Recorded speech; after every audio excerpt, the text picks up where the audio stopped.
So what we might be seeing in 2026 is the IPOs of OpenAI, Anthropic, and Elon Musk's SpaceX.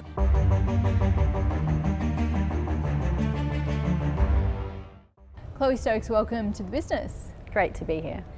Investors have liked the news that Mexican fast food chain GYG is pulling out of the US. Yeah, so losses in the segment have expanded since the IPO. The stores weren't meeting performance targets, and it was just a distraction for management. So investors are very pleased with the news this morning. And I think the US market is just a completely different beast to Australia, especially in fast food. It's so much more competitive. You have Chipotle over there, which is pretty much a direct competitor everybody knows and loves. And we just don't have anything like that here. So I think it speaks to management sensibility, and it's a much better option for investors than just continuing to throw money at something to relentlessly try and succeed when they just may not. Well, the other big news in Australia this week was the spike in the unemployment rate, which came as a surprise. We've had 3 rate hikes here. May that be enough? So unemployment at 4.5% was higher than the 4.3% that the market predicted, and it was also the highest level we've seen since late 2021. The economy lost something like 19,000 jobs. And you're right, money markets, they were pricing in about a 15% chance of a rate hike in June, and now they're predicting basically 0% of that. So we're all expecting rates to remain flat in June. Do you think that it changes the picture for rate hikes going forward, or is it really going to be dependent on the data, because we're still in a situation where there's so much uncertainty about what's happening with the Middle East conflict as well? Yes, I think we will be waiting for more data points to forecast anything further out than June. As you can see, the prediction markets can change pretty quickly just based off one piece of job data. May I ask then, given that we're not likely to see a rate hike in June, I mean, that's favourable for equity investors until then? That is favourable for equity investors, and especially investors that are looking at stocks with more kind of long dated returns, so stocks with lots of growth priced in, stocks where earnings in the future are much larger than earnings today. In the US, there looks to be a different scenario, with the new Fed chair, Kevin Warsh, likely to have to do what Donald Trump doesn't want him to do, and that is lift interest rates. The Fed meeting minutes were out this week, and they signalled that if inflation continues to trend above that 2% target, they will see an increase in interest rates, and that dramatically changed the pricing of Fed futures. It went from pricing in the central bank's next move to be a rate cut to potentially looking like a rate hike. So yes, very different scenario to what we're seeing here in Australia.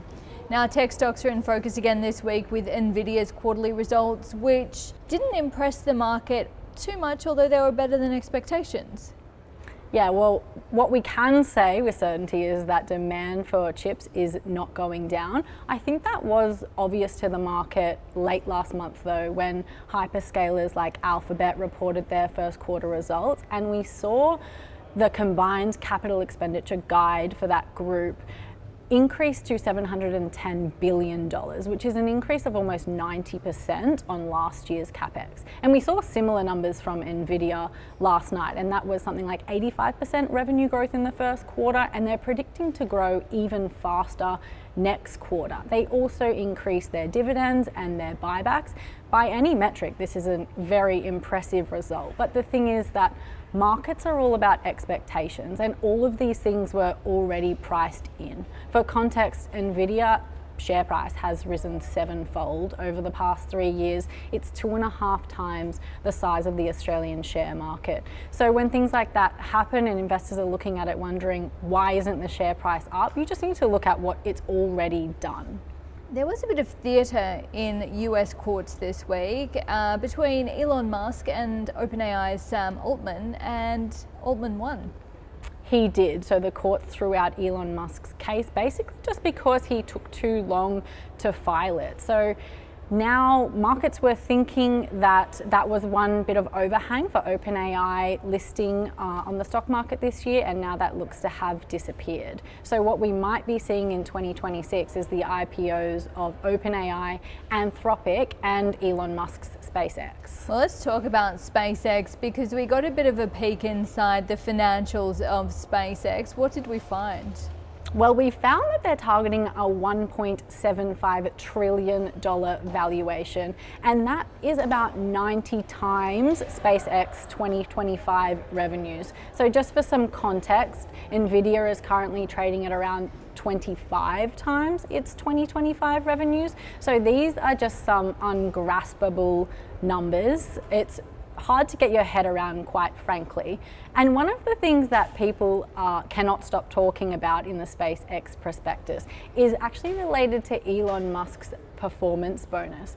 So his maximum performance bonus is linked to two things. One is kind of standard. It's linked to the SpaceX reaching a market capitalization of $7.5 trillion, which is much higher than Nvidia's currently.